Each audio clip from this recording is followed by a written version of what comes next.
The board of directors of the Chelsea House, the 64-unit condominium on West 19th Street, meets every month. That's not unusual. What is unusual is that the board members never see each other, because this board meets by telephone. We have found that the telephonic meetings get better participation. I have been on condo boards previously where we did in-person meetings and then switched to telephonic, and we found that people participate more because it's more accessible and more flexible. I usually have the agenda prepared a couple of days in advance, and I send it out to the board, and everyone reviews it.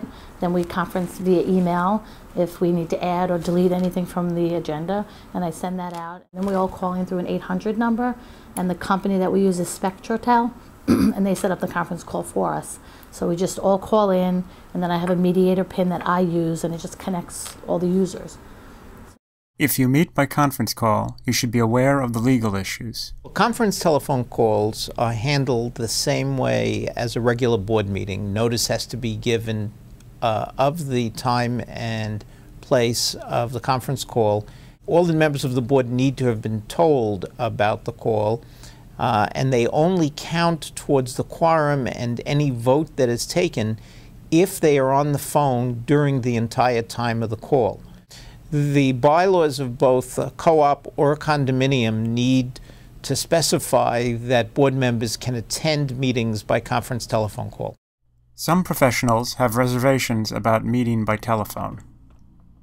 Being around a table with the other 7 or so odd members who are making decisions over other person's lives and seeing their reaction, their physical reaction to a vote or to describe how they feel about a particular issue makes it that much more important that you be in a room together and be present physically as opposed to teleconferencing.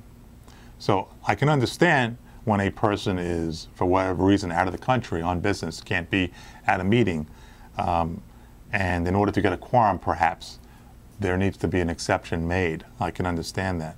But I would not consider teleconferencing on a regular basis for the purpose of representing the people in a cooperative or a condominium. Those who use conference calls are aware of such criticisms and take steps to remedy that. Face-to-face contact is important, so we do meet 3 or 4 times a year just to make sure that we're all on the same page, and you know, it's good to meet face-to-face once in a while. And we have our annual meeting that is always face-to-face. Despite any criticisms or drawbacks, the members of the Chelsea House Condominium Board are very happy with their experiment. Not only has it increased the flexibility, but increased board participation, especially when you're trying to get 5 busy people at the same time every month on the phone.